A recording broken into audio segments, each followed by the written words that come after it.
Good morning, Dr. Barry G. Houston's dancing psychiatrist, and I'm continuing what I was discussing earlier, which was genetics versus epigenetics. Once again, genetics are the genes that you're born with, and epigenetics are changes or modifications that can occur on your genetic substrate, your genetic susceptibility, that can bring about changes. I talked with you all last time about expression or turning on or off of certain genes. I also talked with you about DNA methylation, the addition of a methyl group to your DNA. I talked with you about histone, HISTONE modification, which is modification of those proteins that wrap around your DNA. But what I want to talk with you all about, which is very relevant to psychiatry, is stress-induced epigenetic changes.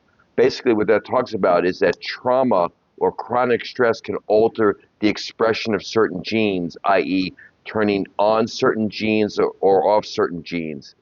And in that regard, we also talked about something called allostatic load, ALLOSTATIC, allostatic load.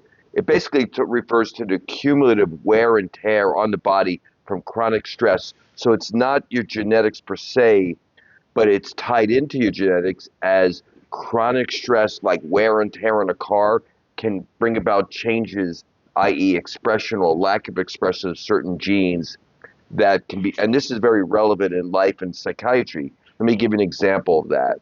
You could have early life stresses or middle life stresses, which lead to epigenetic changes, i.e., this can lead to a difference or change in what we call your glucocorticoid receptor gene methylation. So once again, think about everybody thinks of cortisol. When you get stressed out, you get increased cortisol levels. We know that that's associated with increased weight. We also know that's increased, that one of the reasons that happens is you get alteration of what we call your hypothalamic, your HPA axis, and that's AXIS, hypothalamic pituitary adrenal axis.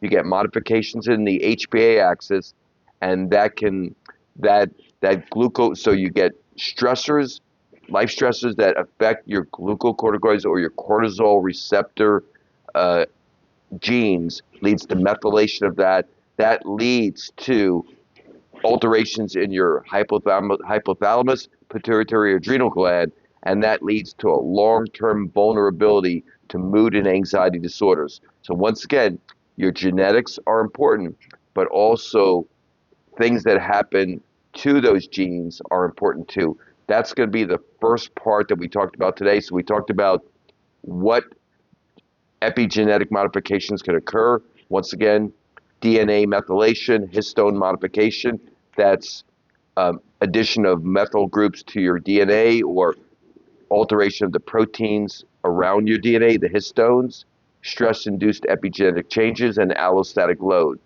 And we talked today about early life stressors or life stressors affecting that.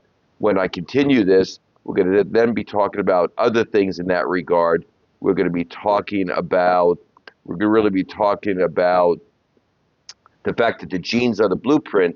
Epigenetics is how these experiences decide which parts get expressed.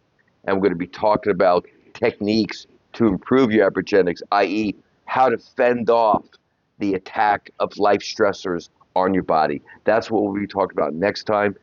A little bit longer than I wanted to go, but this is important to your everyday life, and I can't cut corners on what's important to y'all's everyday life because I am here for y'all to try to help in that regard. Dr. Barry G., Houston's dancing psychiatrist, wishing you an amazing, amazing Friday.